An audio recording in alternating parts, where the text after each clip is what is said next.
Bienvenidos a Análisis PM, hoy con Jorge Fernández Díaz. ¿Cómo estás? ¿Cómo te va, Juan? ¿Cómo estás? Un día muy movido. Muy movido. Empezó complicado para la mayoría de la gente, muy complicado. Muy triste el paro insólito que hizo entre los transportistas, sobre todo una parte de la CGT. Me pareció increíble que mientras estaba sufriendo un montón de gente este paro, Schmidt saliera y dijera no es contra el oficialismo y deslizara críticas a los gobernadores directamente. Sí. Esto todo en el marco de una negociación que se estaba llevando a cabo y que llegó a buen término, tuvo un buen final, en donde se acordaron las cosas. Se acordaron las cosas después de molestar a millones de personas en una actitud absolutamente mezquina por parte de los gremios, absolutamente insensibles, con una carga personal, me parece a mí, institucional, muy negativa de la gente. La gente hoy se quejaba tremendamente, no del gobierno, curiosamente, sino se quejaba específicamente de los gremialistas. Por supuesto que luego obtuvieron lo que quisieron, porque no hay mejor gobierno para chantajear que un gobierno no peronista. Es decir, realmente lo apretaron fuertemente. Partes de las cosas que querían los transportistas están dentro de este acuerdo marco que se firmó entre el gobierno y la CGT. Y bueno, así funcionan las cosas en Argentina. Te extorsiono, te aprieto, no me importa la gente que esté en el medio y consigo finalmente lo que quería, ¿no? Se manejan con impunidad desde hace años los gremios. Así es, y me parece que hoy perdieron la sensibilidad popular. Ellos que hablan tanto del pueblo, perdieron la sensibilidad popular en una mañana realmente negra que tuvo la gente por culpa de ellos. Ahora, ¿se salieron con la suya? Y se salieron en parte con la suya. Se iba a acordar igual, Jorge. Supongo que se iba a acordar, pero hay 2 o 3 puntos, según los especialistas, que pedían específicamente el sector de transporte, que quedaron dentro de este acuerdo. A mí me parece que cierra un poco esta metáfora de a un gobierno no peronista lo podemos presionar y chantajear, le podemos sacar plata, lo podemos caranchear. A un gobierno peronista era más difícil, es más difícil. Entonces, realmente insisto, me parece que el gobierno que ha conseguido más o menos empatar el partido en este último día, sobre todo porque ha logrado un acuerdo con la CGT, cree que mañana se va a lograr un acuerdo con los gobernadores y se piensa que entre miércoles y jueves el Senado y diputados cerrarían, si sale todo bien, la semana parlamentaria acordando el tema de ganancias. Con lo cual, más o menos, un partido que venía muy malo para el gobierno, por culpa del gobierno, que no supo manejar estratégicamente las cosas, más o menos lo fue dando vuelta y salieron más o menos empatados, con laceraciones por todos lados. Massa y compañía quedaron manchados por los kirchneristas, el sindicalismo enfrentado a los gobernadores, lo cual demuestra que hay una interna peronista en la corporación peronista, es decir, hay una interna entre la CGT y los gobernadores, unos quieren una cosa, otros quieren otra.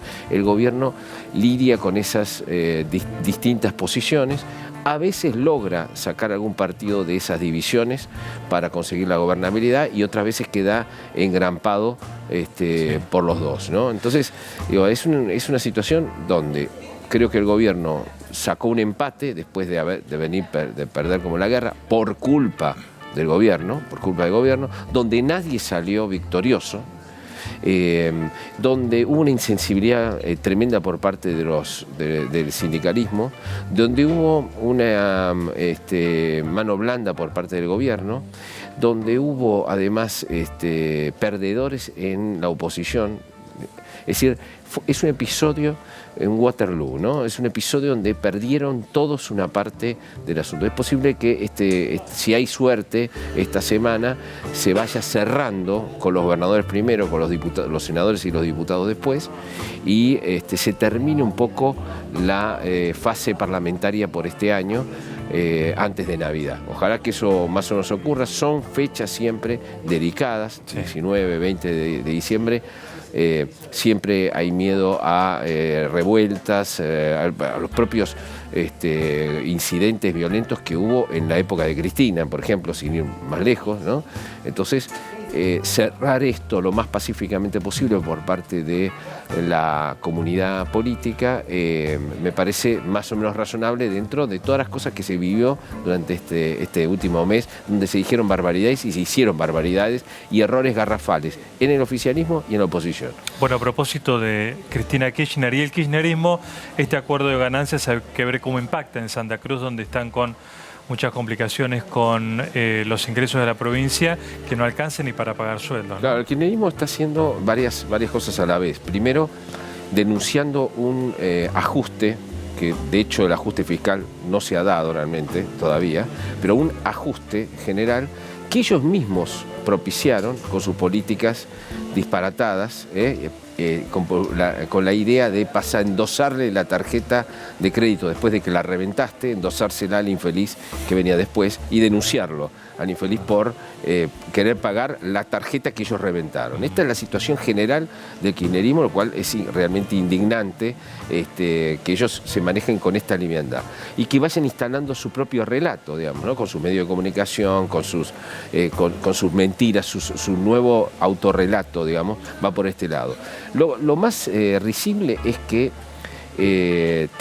muestran a la sociedad los dos lugares que son las mecas, son la retaguardia y la vanguardia. La vanguardia es Venezuela, quien siguen defendiendo como el gran modelo bolivariano. Venezuela, las imágenes de Venezuela no pueden ser peores. Hay una especie de corralito en Venezuela, gente haciendo saqueos, hambre, persecuciones. Es decir, Venezuela es la imagen, hace publicidad todos los días contra Cristina Kirchner y sus muchachos, ¿no? Y después la retaguardia, que tenía que ser una provincia ordenada, siempre la manejaron ellos. Bueno, es una provincia invivible, donde hay todo tipo de conflictos sociales, económicos. Está reventada, es una provincia que la han reventado. Han destruido las instituciones, han destruido la situación económica. Entonces, estas son las dos imágenes que muestra el kirchnerismo, que son Venezuela en la vanguardia y Santa Cruz la retaguardia. Las dos están incendiadas. Las dos están incendiadas. Está poniendo un punto, sí, contra el gobierno que me parece que es fuerte, que es tratar de sacar a Milagro Sala lo antes posible. Es decir, armar alrededor de Milagro Sala la idea de un martirologio, ¿no? Sí. Y crearle problemas políticos a partir de ahí. Se los está creando, creo yo, por culpa del gobierno. El gobierno no operó inteligentemente de manera internacional, dejó venir el problema, lo subestimó, se manejó con liviandad absoluta en lo diplomático, no explicó al mundo quién es Milagro Sala. Y bueno, primero, está flojo de papeles la causa inicial por la que está detenida. Luego hay un montón de causas muy importantes, pero el gobierno no se ha decidido a ventilarlas, a salir al mundo a dar una explicación sobre ello. Y después está lo patético, es decir, que organizaciones de derechos humanos quieran que salga y den una lucha heroica, entre comillas, por alguien que tiene muchas evidencias de haber violado los derechos humanos de manera muy penosa. Es algo muy triste que una vez más una dirigente social que tenía que ser ecuménica, o como en algún momento las Madres de Plaza de Mayo, que debía ser una asociación ecuménica, es decir, cómo realmente causas y figuras importantes que nosotros defenderíamos siempre, el kirchnerismo las mancha y luego va por ellas como si fueran mártires cuando la justicia intenta juzgarlas como a cualquiera. Nadie está liberado de que la justicia lo investigue, lo procese y eventualmente hasta lo detenga. Creer que porque te dedicas a los derechos humanos estás por encima de la justicia, o que sos una militante o una dirigente social estás por encima de la justicia, es un disparate, es muy injusto, es antidemocrático, y el kirchnerismo ha logrado, dentro de su pequeño grupo, convertirla en un mártir a Milagro Sala, y el gobierno ha tenido la culpa por no ha sabido manejar desde el principio la causa Milagro Sala, e internacionalmente está en problemas. Creo que Macri tiene que tomar una decisión sobre qué es lo que va a hacer con este caso. Bien, hasta acá el primer bloque. Te propongo, Jorge, después del corte, repasar ya a esta altura los temas más importantes del año, que obviamente incluye la gestión del primer año de gobierno de Mauricio Macri. ¿Puede ser? Bueno. Ya volvemos. Sigan en Análisis PM. Seguimos en Análisis PM con Jorge Fernández Díaz. Les decíamos que vamos a aprovechar este programa, Jorge, para repasar distintos momentos del gobierno, la sociedad, la economía en general también. Primer momento, el económico, podemos decir. ¿Qué hizo Macri con la economía? Así es. Bueno, lo principal que tuvo Macri es tratar de reordenar varios desaguisados. Algunos pudo ordenarlos, otros no los pudo ordenar por ineficiencia o por insuficiencia parlamentaria, digamos, claro, ¿no? Y también por intolerancia de parte de la sociedad. La sociedad fue diciendo de a poquito que no puedo tanto, digamos, ¿no? Entonces hubo una conjunción de asuntos. Yo diría que lo más importante fue el levantamiento del cepo. No era gratis el levantamiento del cepo. El cepo produjo una devaluación, y la devaluación produjo más recesión e impactó directamente en mucha gente, pero era absolutamente necesario. Se creía que venía el fin del mundo, se hizo con bastante solvencia. El arreglo con los holdouts parecía imposible, por momentos se realizó también. Es decir, fueron como las dos grandes tareas de Alfonso Pratgay, las hizo con muy buena, me parece, pericia. Todo el mundo en la oposición le reconoce esto. No reconoce tanto la reactivación de la economía. Es decir, claro, yo creo que el gran problema del gobierno es que ha sabido manejar muy bien la expectativa, en el sentido de, siempre decía Néstor Kirchner que gobernar era cash más expectativa. Bueno, el cash acá no fue muy grande, a pesar de que el gobierno estuvo tratando de entregar dinero, cediendo a la oposición muchas veces, pero el cash faltó en un momento después de 4 años de estancamiento y una recesión que yo creo que el gobierno creyó que iba a terminar a los 6-7 meses, que un poco ordenando la cosa, dando señales, iba a rebotar la economía, iba a volver el consumo. No volvió el consumo, hubo susto. Creo que justo cuando podía empezar a volver, llegaron las tarifas. Aunque son las tarifas más anunciadas del mundo, hubo mucha gente que lo tomó por sorpresa, esas tarifas. Se asustó, dijo, bueno, ¿qué es lo que me viene ahora? ¿Cómo sé cuánto va a ser la inflación? Los que podían consumir dejaron de consumir, y me parece que ese es el gran problema de Alfonso Pratgay en su gestión. No logró, también que no es él solo, porque está Cabrera, porque están varios involucrados, Lopetegui, varios, Quintana también, varios ministros o ministros de economía tratando de hacer rebotar la economía. No lo lograron. No hubo se podría llegar a medir en pequeñas el campo y algunas, de manera muy regular, algunas facetas de la economía, pero la economía no rebotó, y ese es me parece a mí, el gran error del gobierno, haber manejado una expectativa y después haberla defraudado de alguna manera. Ahora, la mayoría de la gente cree, como la mayoría de los economistas, que el rebote efectivamente se va a producir el año próximo, que después del primer trimestre va a haber de verdad un rebote de la economía en general, del consumo en particular, que va a bajar el susto que hubo durante estos meses. Ojalá que eso se dé. Tenemos que ver si efectivamente se cumple, ¿no? Bueno, termina el año con este debate muy profundo de ganancias, que fue el mismo tema con el que el presidente Macri habló en el Congreso de la Nación en las sesiones ordinarias. Aumentamos el 160% el mínimo no imponible de impuesto a las ganancias, para que dejen de pagarlo quienes no corresponden que lo hagan.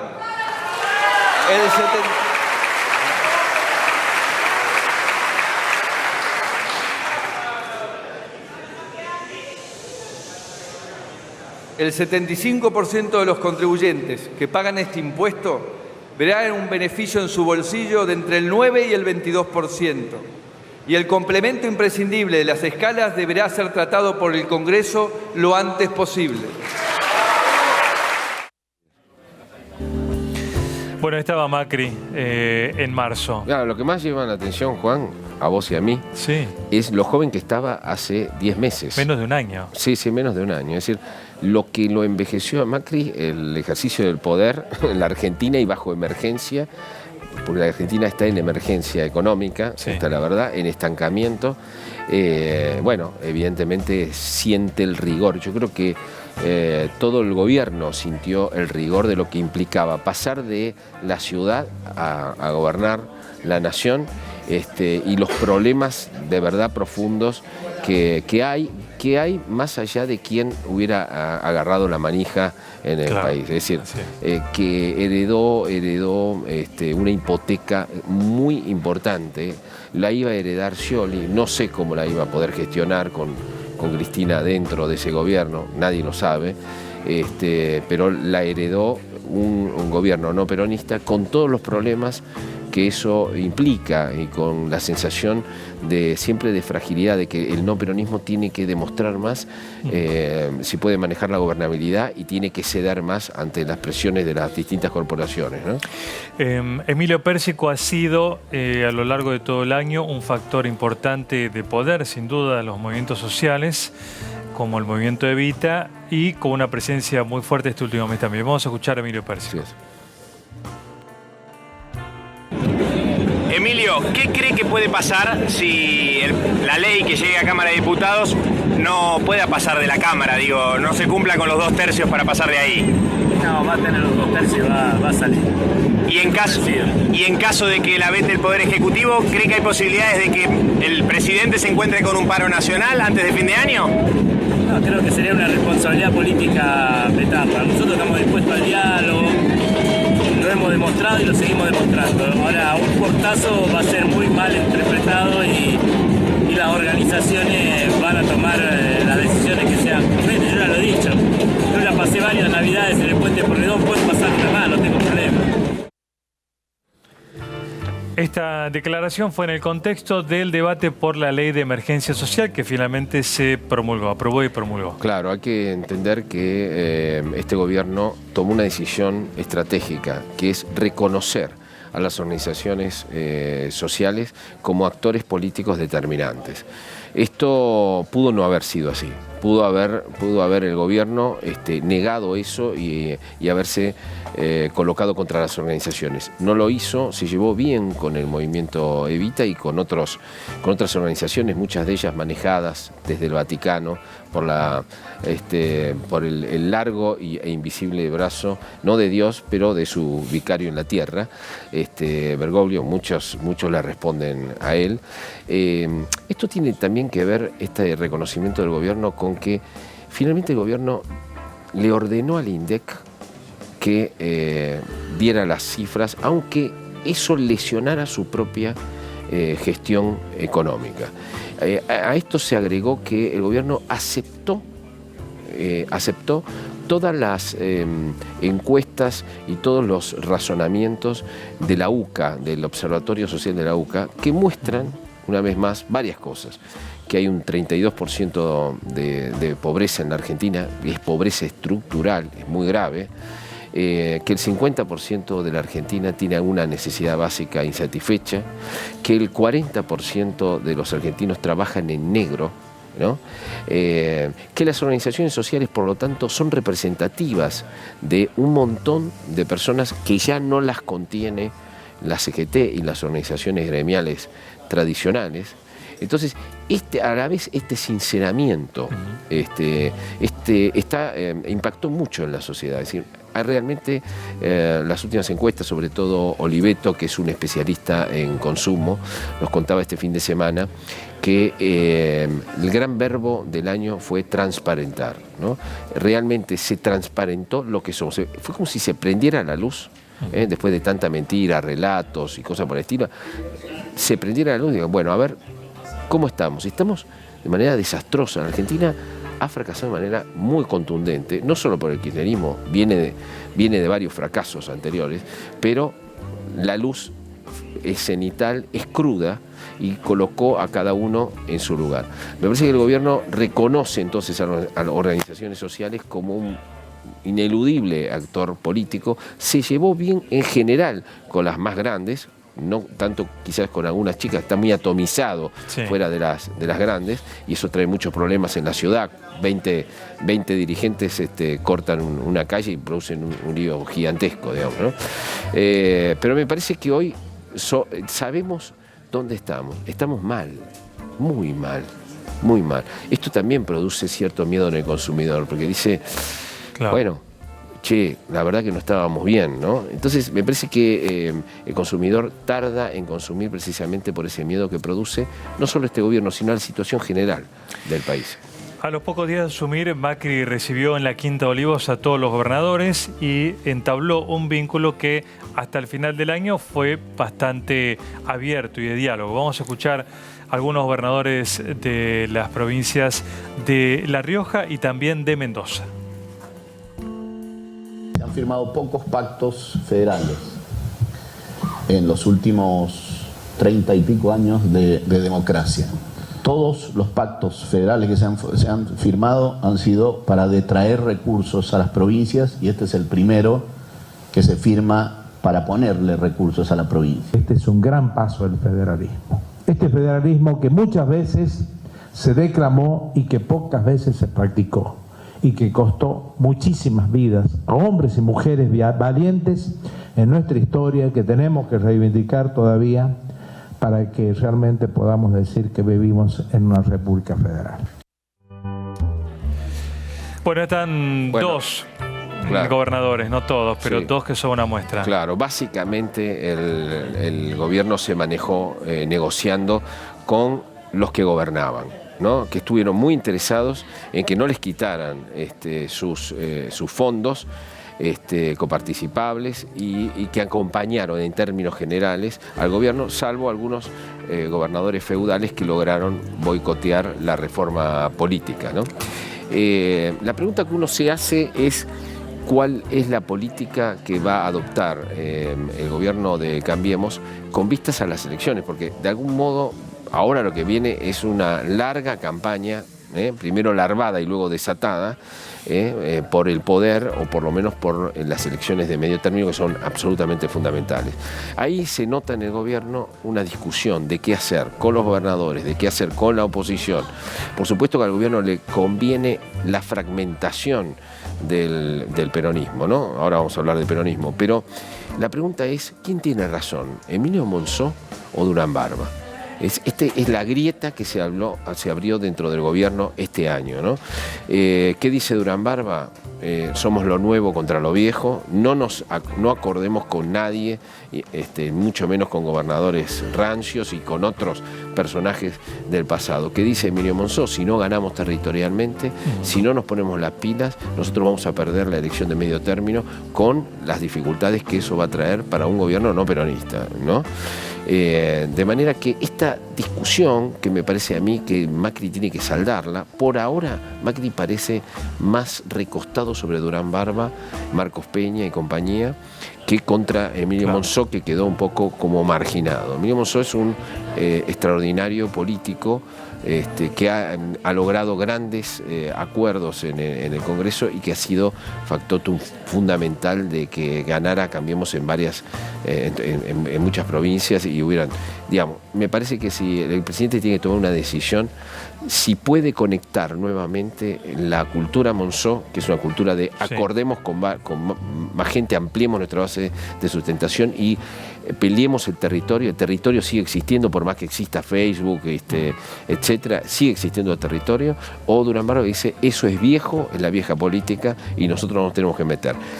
¿Cómo va a ser Macri para congeniar esas dos cosas o para laudar a favor de uno y otro? Creo que es lo próximo que vamos a ver en los próximos meses. Bien, y nos queda la figura de Sergio Massa, que fue gravitatoria dentro del Congreso y la política en general.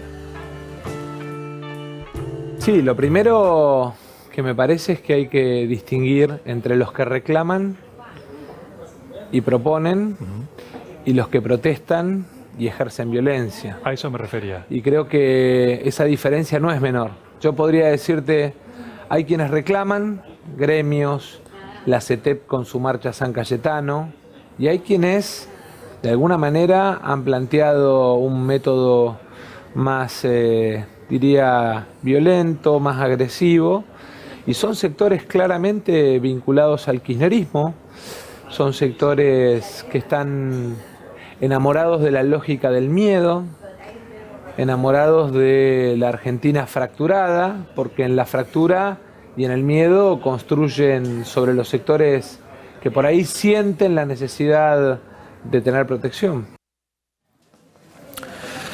Bueno, Sergio Massa, líder del Frente Renovador. En las encuestas generales no aparece de manera espontánea el nombre de Sergio Massa. Aparecen Mauricio Macri y aparece Cristina Kirchner, en las espontáneas. Ahora, cuando se le pregunta, sí, aparece Sergio Massa, que es una de las figuras con más adhesión popular que existe hoy. Sergio Massa tiene que, de alguna manera, posicionarse como el jefe de la oposición. Esto trae muchos problemas porque justamente él debe colaborar con el gobierno para mostrar grandeza y cierta sensación de confiabilidad, sí, y a la vez ser el crítico número uno del gobierno, que es lo que vamos a ver este zigzag este año que viene de manera muy contundente.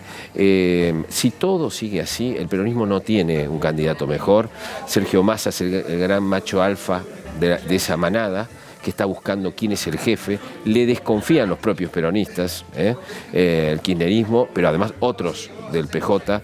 El gran desafío de Sergio Massa es tratar de crear una especie de coalición con espejo de Cambiemos, pero que, sobre todo con Margarita Stolbizer. Me da la impresión de que el gran desafío de Massa es ser confiable para el resto de la sociedad. ¿Qué quiere decir ser confiable? Encarnar un peronismo republicano. El peronismo se ha encargado de destruir a la república, el concepto de república, desde su nacimiento. Hubo algunos momentos, algunos chispazos con Cafiero, con Pino Bordón, donde el peronismo dijo, no, yo también juego el juego republicanista. Sergio Massa está en ese punto donde tiene que decidir si es el peronismo republicano, el que va a terminar sucediendo dentro de 3 años o dentro de 8 al gobierno de Cambiemos, y si va a jugar un juego que la Argentina necesita. Es necesario hacer acuerdos a 20 o 30 años para salir de la decadencia y terrible fracaso en el que estamos inmersos. Bien. Gracias, Jorge. Gracias a vos.